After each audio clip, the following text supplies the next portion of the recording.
Visions of Mana is looking to be one of my favorite JRPGs of the year, and Square Enix is definitely trying to bring a mana game to a lot of new eyes, and their main start was with Trials of Mana Remake back in 2020. Visions of Mana is the continuation of the Mana series, and its focus is more action-based with some semi-open world elements. A lot of hype was surrounded and around Visions of Mana success, and before we can even grasp that concept of that success of Visions of Mana, disaster ended up striking Uka Studios, the overall developers of Visions of Mana, as NetEase planned to actually shut them down to focus more on the different projects, which does put Visions of Mana future at risk.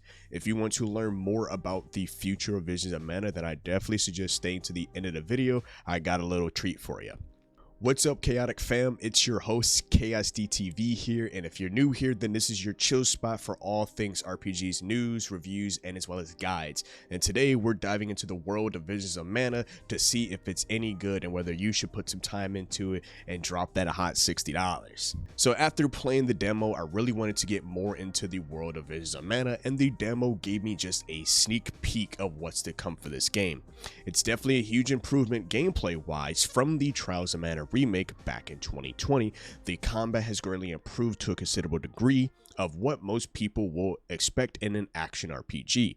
Now, will it be super groundbreaking stuff, or you will notice in JRPGs like Final Fantasy 15 or even Final Fantasy 16, or hell, let's even go to the remake of Final Fantasy 7?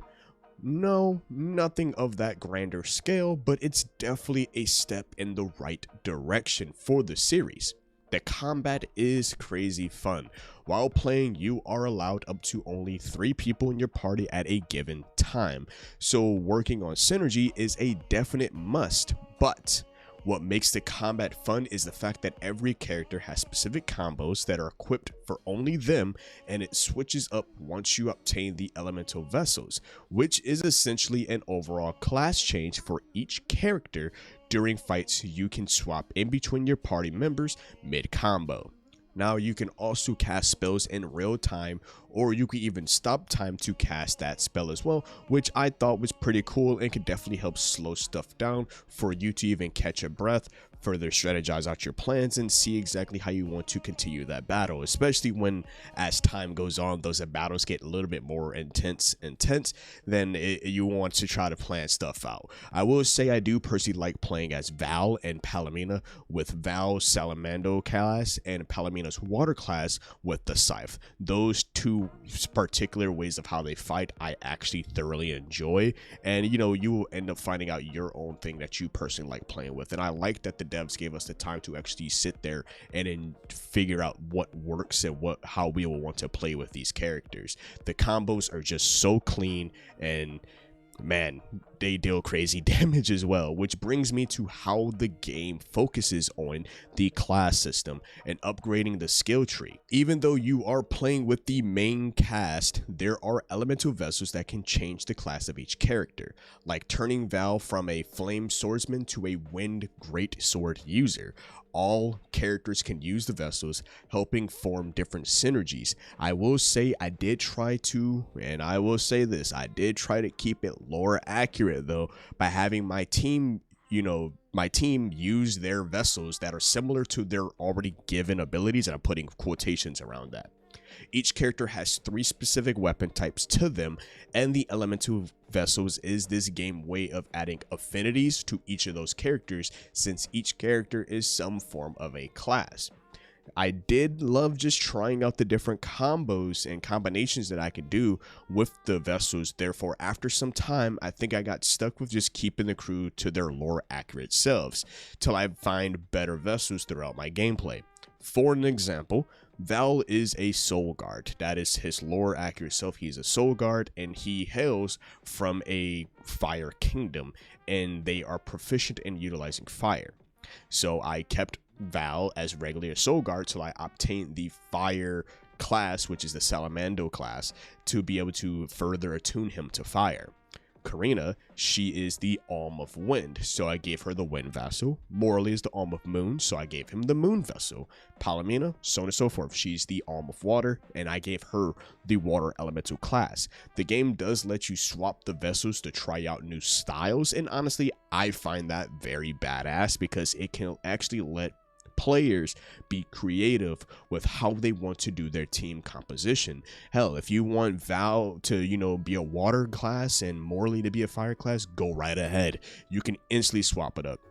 A little bit of OCD in my head, I feel like it just works better for me to have them be their given class. I'm about close to 10 hours into the game, so I've obtained, I think, four of the I believe 8 different vessels that you can obtain. So it just feels better to me, and honestly, I've been actually enjoying my time. Now, of course, you do not have to go exactly how I am doing it. It is supposed to be very up to the player, essentially.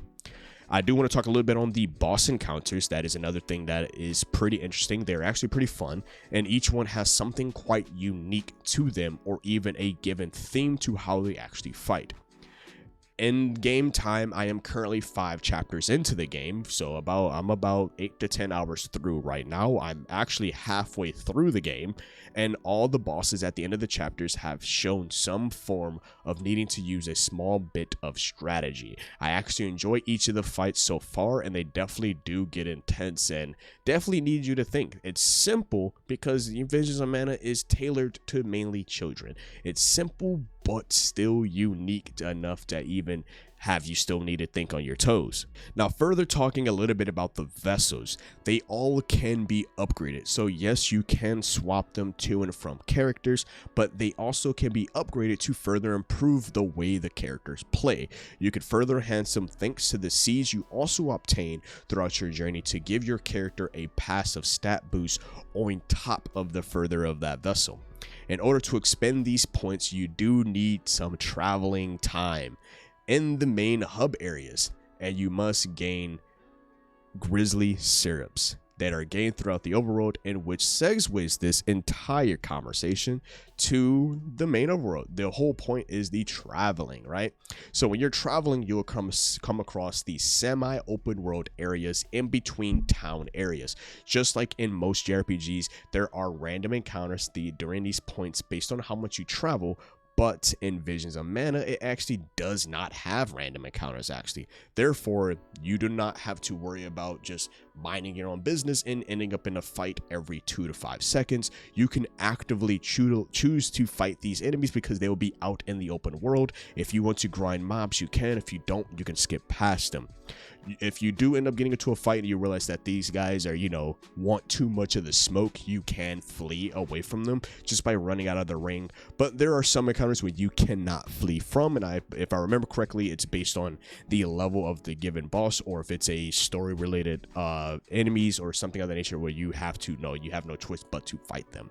So it offers a more controlled way of handling grinding mobs, and it's a bit more friendly to new players in the JRPG world. Now, each main area is pretty massive, but thank the goddamn heavens, because we can fast travel between your save points that you find throughout each of those main hub areas. Most of the plentiful side quests that you will find will happen in these main areas, and depending on where you travel to, you can come across mobs to fight, with some having levels similar to your current level, and some mobs that are like level 50s and higher, and they just have this look like you do not belong here. And I accidentally squared up with a few of them, proceeded to get the clapping of a lifetime. But to add to that, there's also a hard as hell horde mode. I think it's called the lesser fairies. I cannot remember at this given moment, but essentially it is a boss rush mode or horde rush mode, and those monsters can tend to be a couple levels higher than you, or a lot of levels higher than you. And they are very scary, and they look at you like you are in the wrong neighborhood. I'll tell you that right now. But what I will say that is pretty cool is that you do get mounts. But in order to get the mount, you will have to play a couple hours on a story before you get those mounts, which they are these cute wolves called Pickles, and they can be summoned to be able to traverse the areas just a bit faster. But beforehand, you do get to be a bit more adventurous in the early bits of the game by walking, which isn't too bad since we get to really enjoy the environments and see the characters' dialogue, and just an overall take in the absolutely gorgeous visuals and the soundtrack, which actually brings me to my next segue: visuals and sound of this game.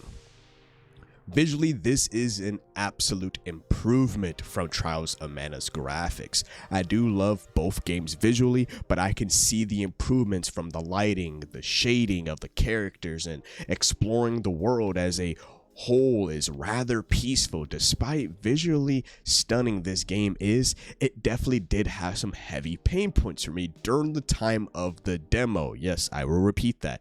When I played the demo originally, I had a couple gripes, and I will say the game at full launch definitely did clean up some of the stuff that I experienced during the demo. Just to give you an example, during my time playing the demo, there were some laggy, choppy moments in the cutscenes. There was light stuttering during like the elemental puzzle platforming bits. OBS absolutely hated this game. It was very difficult to stream it as well, and it was hard to even record the gameplay. But during my recent playthrough with the game, full release, I didn't run into any of the issues. I made the experience recording, and as well as just overall gaming was quite enjoyable. One of my favorite things is the music, which has this beautiful, calm elegance to it that really does fit the vibe the game is trying to put you in, and the voice acting is actually overall pretty decent. Not something super outstanding, but it is still good. I love that Karina sounds southern to me for her English dub. I overall find it cute. But to go further into our characters, I actually want to talk a little bit based on the story, but I will keep it simple and straightforward and spoiler free. To put it simple, the story follows Val, a young swordsman tasked with protecting a group of alms on their pilgrimage to the Mana Tree. Now, alms, for any of you who may not understand about the Mana series, alms are essentially the elements of the world. For example, you'll meet Hina, which is Val's love interest in the game. She is the Alm of Fire. Morley, he's the Alm of Moon. Karina, Alm of Wind. And Palomina, Alm of Water. And the game will show you exactly what will happen if an alm does not complete their pilgrimage, but every 4 years, 8 alms are chosen to sacrifice their souls to renew the flow of mana in the world. Therefore, as Val escorts the alms, he discovers a much deeper, darker truth about the world and the sacrifices made to maintain its balance. This is the overall main plot point of this story. Along the journey, you will come across a lot of subplots to keep the journey interesting while you make the pilgrimage to the Mana Tree. There are some key bits that made my jaw hit the floor, and I will say the pacing of the story is actually pretty good. It's simple, that's all that matters. This story does not need to be super deep and complicated like Kingdom Hearts or even Final Fantasy type levels of deep. In the time of me playing, I enjoyed the writing and the story. Yes, it did have some weird moments during random conversations back when I played the demo, but now actually having full context behind the story and context of the backgrounds of each of the characters, I think the only thing I found is a bit weird is the fact that them calling each other friends, even though of them just meeting each other. I do get it that it's probably a bit rushed to fit the plot, but I do wish that there was some extra bit of stuff the team can be doing other than furthering the plot and doing random side quests to fully further truly build the friendships up until this point. Like I said, at this point of me writing this script, I am about 10 hours into the game, and I'm at chapter 5, about to be in chapter 6, and at this point I am already halfway through the game, and I feel like there could be a little bit more stuff being done overall that makes sure that they really hold up to that friendships thing. I just feel like it's a little bit rushed. It's nothing too crazy. I generally still will enjoy the story once I finish the entire game. But Visions of Mana is overall a very fun game. A lot of people expect every game to be the next big AAA experience, and honestly, we really don't need that, not one bit. It is okay to have a heavy hitter, but you do not need a heavy hitter all the time. I feel like Square Enix did a great job from using the success and money from Trials of Mana remake and just absolutely turn it up a notch for Visions of Mana. The combat is fun, the story is easy to follow along, and you can get interested into the mystery of the mana tree. Probably one of my favorite JRPGs to just sit there and look at the came out this year. And yes, I know games like a Dragon Infinite Wealth, there's Final Fantasy VII Rebirth, there's Eiyuden Chronicles that also came out this year, but Visions of Mana just has this style to it that honestly is just that timeless style that in which no matter how many years from now on this game's music and overall visuals will always flourish. Visions of Mana is sitting at a $60 price tag with plenty of content and a lengthy story to boot to make up for that 60 bucks. If you do want to know a glimpse of the future of Visions of Mana, then I definitely suggest clicking the video that I'll have right here, or for my mobile users, I'll have in the top right hand corner for you. I definitely suggest checking that out so we can actually see what's next for Visions of Mana and discuss that matter. But make sure to subscribe to the channel for more RPG content, and if you enjoyed today's episode, then make sure to like the video as always. Other than that, stay safe out there, and it's been your host, KICTV, here at Chaotic Inc., signing out. Peace.